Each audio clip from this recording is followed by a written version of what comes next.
okay, the Spirit came and said that you need to start opening up your windows. That lets the Spirit know that you're welcoming them. So always open up your windows to let that Spirit come through. Also, we'll tell you how to build an altar in a few. Also, let me get this water out the way because I get to running and stuff. Hell, I'll put it up here in front of the people, let them enjoy it. So we're going to build an altar. Also, you need to start burning your candles. If you don't want spirits in your house, always burn you a black candle. Now, also, too, if you got white people in the house fucking with you, and I'll say that because remember now, ain't no such thing as no abomination, no cuss word. How in the hell could that be a curse word when the Holy Scriptures was written? Wasn't no English language even on the doggone planet. So how in the devil God is talking about that's abomination for some cuss words?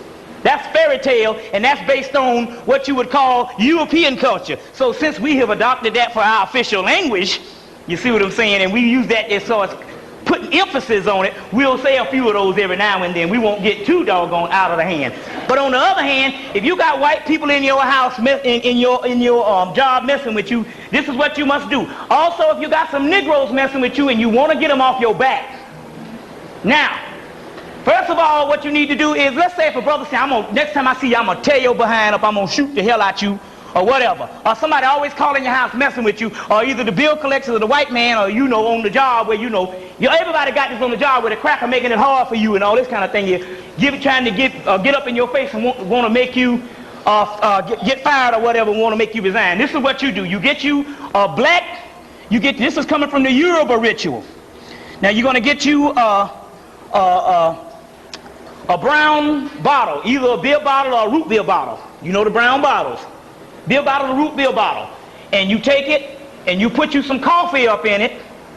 Some liquid coffee. You say, I don't care whether freeze dried or whatever, decaf or whatever, just put you some coffee up in there. Liquid coffee, pour it in the bottle. Then you get you a brown paper bag and you write that person's name who is giving you a hard time, or that person that you're trying to be protected from, or a couple of those people, you write them on that bag. Or you write those people's name on the bag, or that person's name on the bag, roll it up and put it in that bottle and put it on your doggone altar. You build an altar, or you put it on your windowsill, or whatever you do. Your dresser, or whatever, and that person or whatever will not mess with you. And you need to start doing these particular things for protection. You see what I'm saying? Also, always it's good to burn you a black candle in your house, because that also wards off evil as far as people breaking in and different things like that. For you sisters, if you're going someplace and you out late at night and you're afraid, but you had to be by yourself, you always, if you're any kind of dangerous situation that you're going, you're always supposed to wear purple. You see, because if you wear purple, that purple will ward that off from you. So you want to do those particular things. Now, we got to write these down, because I always start my lectures with this, because if you don't get anything, you must get this. This is why you haven't been answered. And that is, you need to learn these Bible verses. Psalms 82, verse 1. Psalms 82, verse 1. And God standeth on the congregation of the mighty, and he judges among the gods. Who are the gods? It's answered in John chapter 10, verse 34 to 36. Now, wait a minute. Before I do this, the first thing I want to do is, I want this brother to stand up. I want this brother to stand up. I know I got to put you on the spot. You know how it is. You know how us niggas are. You know how that is. You know how it is. Don't come around no niggas if you don't want to get put on the spot now. This brother here, you can turn around. This brother here is Maddox D. Moore. He's a long-time confidant of mine. He was former SCA president of Clark College back in the day. The brother is now, I think you got your Masters of Divinity. The brother went to Clark. He also went to Duke University. Now this brother here had to flee Duke University because he was too damn radical, and the Ku Klux Klan came and said, we got to get this nigga out of here, because he was up, he was uprooting down President Nixon College. So you see, like that. So you turn around and show the people your face, because I want to show you people and all. So now you can sit on down. I want to show the camera and all too. And anyway, when I first came to Clark, you know how it is now, and this is true. And you can ask yourself this question. Most of you in here, all of you, when you were little children, you always thought in your heart there was something different about you. Even though you went along with the flow, you say, the world can't be all it is. There's something different in me that make me want to be other than average. Not only ego thing, but something in your spirit was telling you that you must search for a certain amount of truth. That's why you're here today. It's no mistake. So when I came up to Clark, this was one of the first brothers that turned me on. He was one of the first brothers that told me to go to the Minister Louis Farrakhan because we were both working at the post office together. He said, well, brother, you need to go there because you never know. I said, every time I take somebody there, they always thank me. This is when Farrakhan was on it. You know, when he was hot back in the 80s, you know, when he was smoking. And we went there and all, and the next thing we know, the fruit came and busted us up, and we ended up being on stage with him, with the Minister Farrakhan, me and a couple other brothers from the SGA at Clark and all, and went and ended up being on stage with him. And I'm going to tell you, this brother here taught me a whole lot. So, you know, we need to do that. Now, this brother here is now into the New World Order, I mean heavy. I heard he catching a little hell by the church or whatever. But then again, we'll understand that. We understand that. But on the other hand, this brother here is going to be stepping out and going to be doing some things. So I wanted, his name is Brother Maddox D. Moore from Chicago, Illinois. And he's the godson of Reverend Jesse Jackson. And you know how that go. But you know, and also, I think the brother is one of the youngest Panthers. I think he was dealing with Fred and them when he was real young, like when he was, you know, early teens or whatever. This brother is one of the youngest ones. So this brother has been through all the stuff. I heard this brother, he said by the time he entered college, the damn government had a dossier on his ass before he even entered college. You see what I'm saying? Then he went and did the SGA bit, and you know they had a dossier. And then I heard that the brother, he said one time that was one of his frat brothers, because he's a Sigma, got out and started working for the FBI and came back to Atlanta and showed him a book with his face in it. You see, so we know that the government have tabs on stuff. So I want to and especially to me, because I always wanted to give credence to this brother and give thanks to this brother, because the brother opened me up a lot. This is one of the first brothers that introduced me to Chancellor Williams' work. You see, Destruction of Black Civilization. And in other words, he was one of the first persons that ever to teach me on the inner workings of the Honorable Elijah Muhammad. You see what I'm saying? So, you know, we always want to do that. So, there's nobody that, everybody has something to say, and everybody is that's also turned on, or everybody's influenced by other people. And this is one of the first brothers. I think this is probably the first leg of me coming into knowledge. So I want to bear witness. So y'all give the brother a round of applause. Yeah. Okay. Now see, we got that documented on film. So when the brother start doing his Brother Matty Seymour, when he start doing his speaking on this New World Order thing, you see what I'm saying? You'll know that the brother got some juice, and he's not no fly-by-night Negro. You see what I'm saying? Okay. All right, he was one, you know, so, and also the brother was one of the first people to turn me on to the book, When Your Money Fails. And he had the book when the book first came out. And now the book is out of print, you see. And so we going through all that particular stuff now. Also now, you need to write down John chapter 10, verse 34 to 36, for those people that never wrote it down. John chapter 10, verse 34 to 36, and Psalms 82, verse 1 to 6. So that's John chapter 10, verse 34 to 36, and Psalms 82, verse 1 to 6. Okay? Where's your other fan? Is up against the wall? Is it cooling people off? Because if you want, we could prop it up on one of the chairs or whatever. You know, whatever. But anyway, but then again, on the other hand, we ain't going to go down as a bunch of Africans, the first Africans on the planet who couldn't stand no damn heat. You see what I'm saying? That means we far removed from the original hominid stage. What's that? Huh? Yeah, okay, that's Psalms 82, verse 1, John chapter 10, verse 34 to 36, and Psalms 82, verse 1 to 6. And now if you don't do nothing, spit this one out. John chapter 10, verse 34 to 36. It's the most powerful scripture in there. And it says, and Jesus answered unto them, is it not written in your law that I say that you are gods, or ye are gods? And he called them gods, for whom the scriptures cannot be broken, says him whom the Father has sanctified and sent into the world. Thou blasphemest, because I said that I am the Son of God. So that's when I think that he was talking to his disciples or whatever, told them, look, it was like saying, you know, we don't know if we can get along without you. And he was like, hey, you know, he was a revolutionary freedom fighter. So he was like, hey, didn't I say, is it not written in the law that I say that ye are gods? We must understand this, and we must start thinking as the Godhead. other than followers. Now, and this frees you from all the other hocus pocus people coming to telling you to follow them. You see. Now, the next one is very key because it is Romans chapter 8, verse 14, 16, 17. Because this explains the whole thing. Why did Jesus say to his disciples that I call you the Son of God? That I say that you are gods and the scriptures cannot be broken. And it's in Romans chapter 8, verse 14, 16, 17. For as many is led by the Spirit of God, they are the sons of God. And if the Spirit bears witness with our spirit that we are the children of God, and if children, then heirs. And if heirs of God, then joint heirs with the Christ.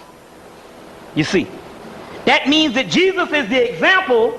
Be ye perfect as I am, which means perfect. You can't have two perfects in the English language or no other languages. Perfect means perfect. It means to be the direct or the complete duplication and personification of what he is, which means the same thing that is in him, it is in you. And the same thing that he has done, you should do, or you will do, you see. Now, another one is Psalms chapter 8, verse 3 to 6. Psalms 8, verse 3 to 6. And I don't want to read that one because we got to go on. And the other one is, a lot of people had a problem finding this, but we couldn't find it because we thought it was in the missing books of the Bible, but it was Moroni. And Moroni chapter 10, verse 4 to 5. And Moroni is in the Mormon's Bible.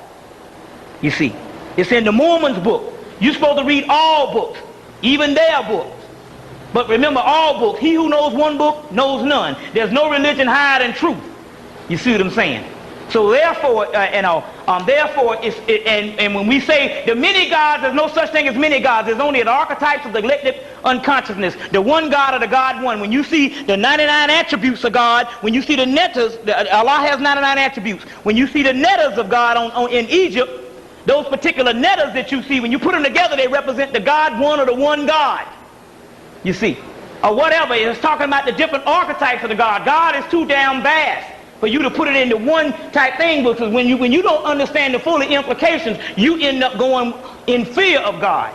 You see what I'm saying? And therefore, you must wipe out this particular fear based on your life situation, thinking that God got his eye on your life situation. God too busy making sure the damn sun don't bump into the moon to worry about your little pathetic life and what the little things you doing right now. You see what I'm saying? So your own karma and your own cause and effect brings that back in the universe. You see what I'm saying? Because is it not written in the law that ye are God? So therefore, when a God speaks, or when a God wills it, or when a God thinks, he makes it law. And he makes his law, and therefore he becomes a victim of his law. The same is if you think good thoughts, you become the recipient or the achievement of your good thoughts. As man and woman thinketh, so is he or she. Check. Now, first of all, like I said, there's a few things on Ma, but when you read Goddess Mayat, you'll be dealing with Ma. Now, there's some other principles on that, but when you read the Goddess Mayat or check out those particular things, remember now, one of the good books you want to get is From Fetish to God in Ancient Egypt. They have a few over there where he says that I have been wrong. 1935, his last book, Ewalis Budge. After writing gods of the Egyptians, say, I have been wrong. All these years I thought that they were worshiping many gods, but they was worshiping the same God, and you put it together, it represents the one God of the God one. You see what I'm saying? So it was all the same thing. So now, in here you deal with Mayat. Her ancient name coming from equatorial Africa or beyond Egypt is called Ma. And you have a double Ma, Mama. By the time it goes to Hemmitt, it becomes Mayat or Ma'at. You see, but you have the word Ma'an, which is the eon of Mayat, or Mayan. You also have the month May. So it's not by accident that they would literally put Mother's Day in May, because the people who put some of the things together, even though most holidays are based on commercialism, and you shouldn't make a doggone hill of beans. You see what I'm saying? Don't just wait till one day to give your mama no doggone present. You see what I'm saying? But then again, on the other hand, you should not reduce yourself down to commercial items in the first place. But we understand that even though most of the negative things that went into the holidays, we also know that in actuality, some of they got it from the actual gnosis or the actual pre-times where they studied our stuff. And so the May is also named after Ma, which is, they put the Y, which gives you May. And she is the daughter. Now in the Holy Kabbalah, when we start going into this today, let me get you a picture of a good picture of the Holy Kabbalah. Everybody know the tree of life. When you start looking at the tree of life, when we start going into this today, you're going to find out this tree of life. When you start dealing with this one, you're going to find out that these 10 Sephiras, down at the bottom is Malkuth, which is the daughter. So you have Geberah, Bina, Had, Yesed, Tifereth, Daf, which is the black dot, because this is all your body. Keva, which is your crown chakra. Shakma, Chesed, Yetzed, and then you have Malkuth. Now, like Malkuth. Now I got another one. In a few minutes I'll show you that corresponds with the stars and each planets, and stuff. So here's so all of these are different forms of the tree of life, and the tree of life and the key of life, and we'll deal with that in a minute. What those numbers are. So now the daughter. So now the daughter is also Malkuth, which is the earth, which is also. But now in this particular sphere here, the earth is going to come and it's going to go to this particular part. The earth will go back into Keva and all the cosmic power zones. And I'm going ahead of myself right now, but I wanted to just put that out about Ma. We'll get into some more stuff on Ma in a few minutes. Now let's deal with a few things right now. First of all, we want to deal with Ebola's ear. Before we go into some other science, I just put that up there for the scenery. Pretty picture y'all look at. And let's deal with this thing. Because first of all, we do know that the first movie that came out was last year, was the movie The Stand, which is now available at Blockbuster. A three or 4-part series by Stephen King. Now Stephen King was trained in the occult. He was trained in one of his mentors was H.P. Lovecraft, which he was trained in the occult. You see what I'm saying? As well as Steven Spielberg. So they did it. Now the occult only means that which is hidden. Your stuff that they got from you and hid it in museums around the world. So now most of the stuff that when you have the greatest writers, the one that give you the best, Gene Roddenberry, which is Star Trek, different things, those are the people because they are well gifted in the occult. Other movies get a little cheap where they show a lot of killing and stuff, but it doesn't pan out. But when you deal with the greater writers like Stephen King and Steven Spielberg and producers, you can go and take their particular films and you can actually see different things that you can pick out. There's different points of knowledge. That's because they are all trained. Now, so his first movie to come out was The Stand. What happened on The Stand? It was a great outbreak of disease. They killed people in 48 hours. People was dying. And then they had the black woman that came and represented God, played by Ruby Dee, and the white man that represented the devil. Now, we didn't write this. The white man wrote that. You understand? So that's the first movie. The next movie was the movie that came out, Outbreak. But remember now, before the movie Outbreak came out, and you must go see this movie. Like I said before, a lot of people slept on the movie. Somebody get me a cup. I'll drink it, I'll drink it Granny and Jetro style before y'all get me a cup, the XXX style and all, where they say you, where it go, you know the deal. But anyway, what happened is, oh God, I think this is regular spigot water, ain't it? Yeah, I got me. Well, I'll get it one. You got my cup, you got my jug, right? Yeah, just go get that jug too. Now, the gods can drink that, but you know how it is. And another thing too, cut down on that spigot water because it's got parasites in it. That ain't nothing but clear dookie water that they put the chlorine in and all that kind of thing. Now there's no excuse because now you can get the still water, which is your best water, for 50 cents, 59 cents. Or spring water for 59 cents at A&P. So, get that kind of water, but don't be drinking that water because that water has parasites in it. You see what I'm saying? Has parasites in it. So you don't want to be drinking that kind of water. Now, going back to this particular thing, you had this show that was aired day one. Now, day one aired about 2 weeks before it built Bowler's Zaire, before the movie Outbreak came. Now, like I said before, the movie is not out of the theater, but we've gotten reports that it will be coming to the Dollar Flick at least, if it's not this Friday, the next Friday after. You see. So we'll be coming to the dollar flick. For those people who missed it, go see the movie, you see. Now, we got it 2 weeks before about Ebola Zaire. It was called Ebola Resnin, where it was supposed to, a monkey broke out the cage in Fort Detrick, Maryland. You see what I'm saying? Now, and this so-called disease broke out damn near before the disease that just broke out last Wednesday. Now, let's go into this.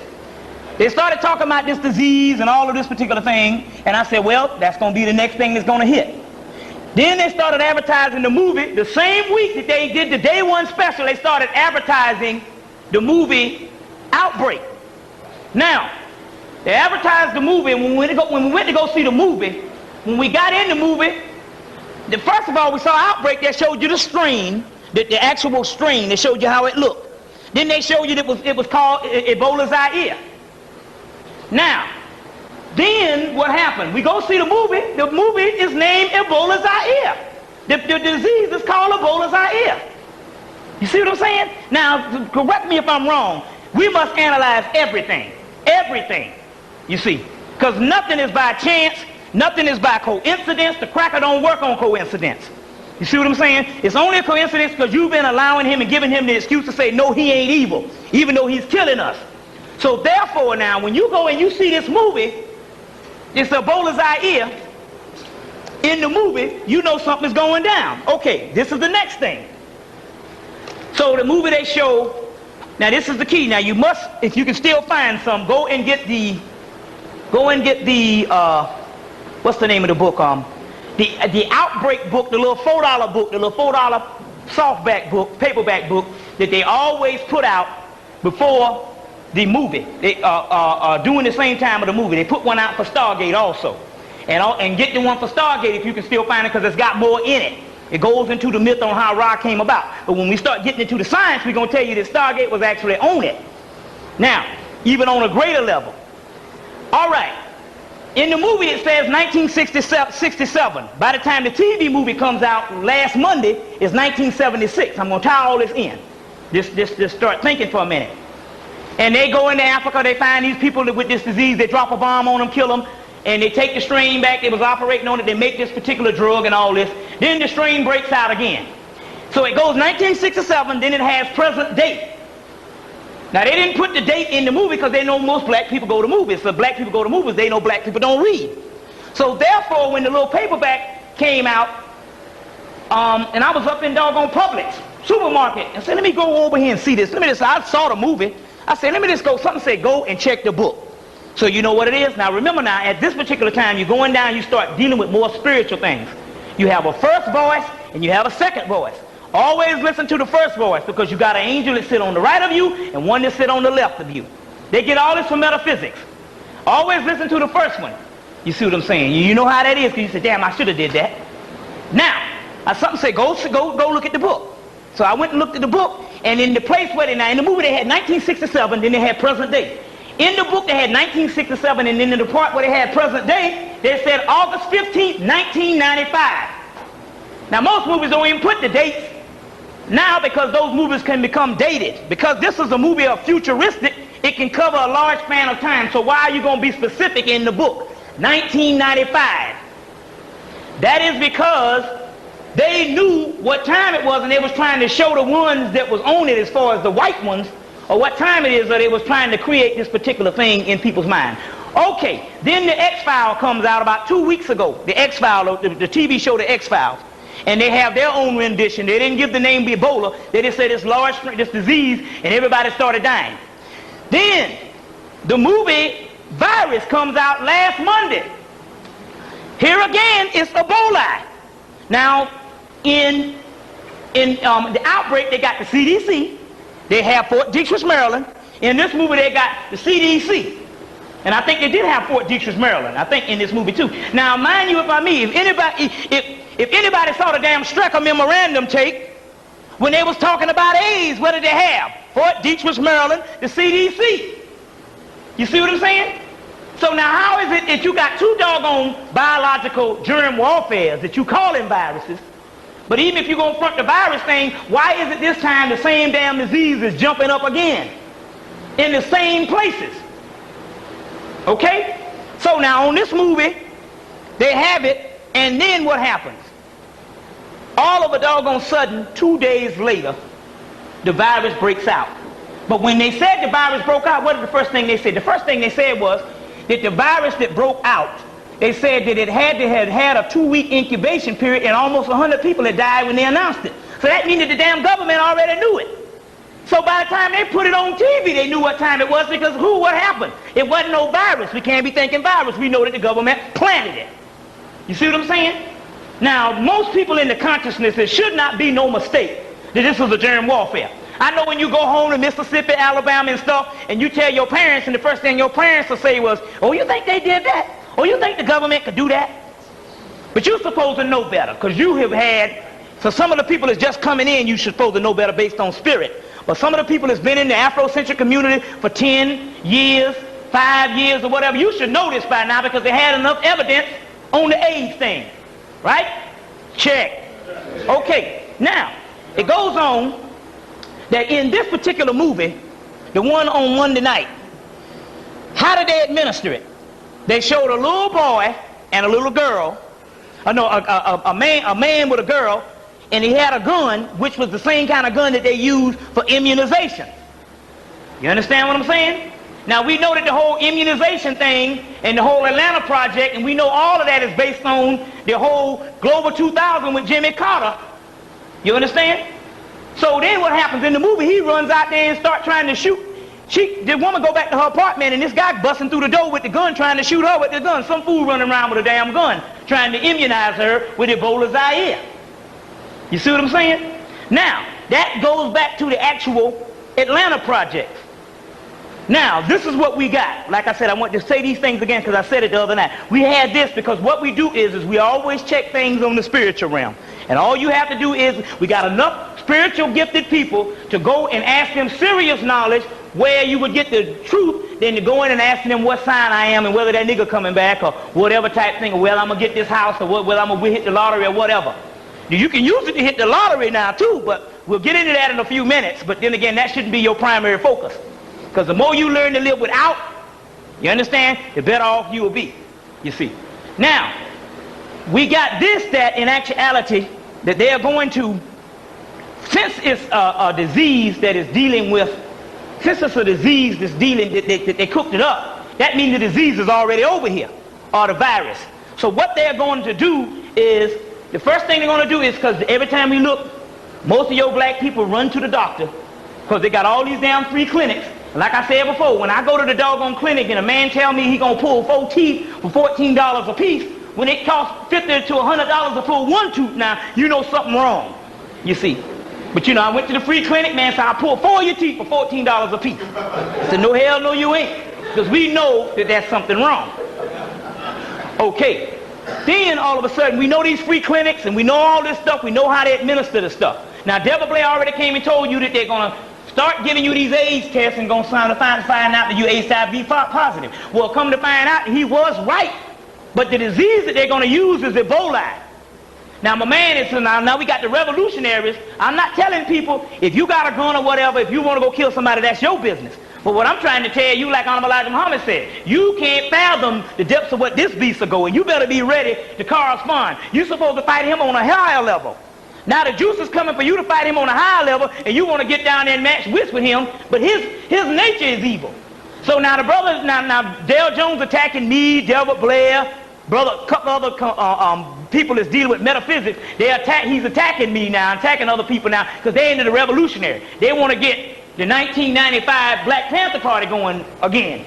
You see what I'm saying? But the key to the whole thing is, I'm saying this here, the cracker he ain't shit. The reason why he put out these assault weapons, because he's in abandon that, otherwise you couldn't get the assault weapons. He put that out because that's old stuff. He used that in the 60s. You remember when the Mattel toy factory is the people who first invented the M16. And then they took that same Mattel toy and put it into metal and made the machine gun. So they had that back in World War I.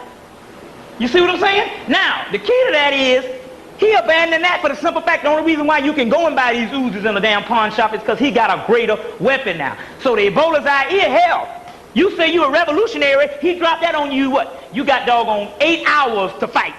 The other damn 8 hours your ass sick, and 24 hours later you dead. You ain't got but 48 hours. So I'm saying, now look, if you're going to deal with the man other than 8 hours. You see what I'm saying?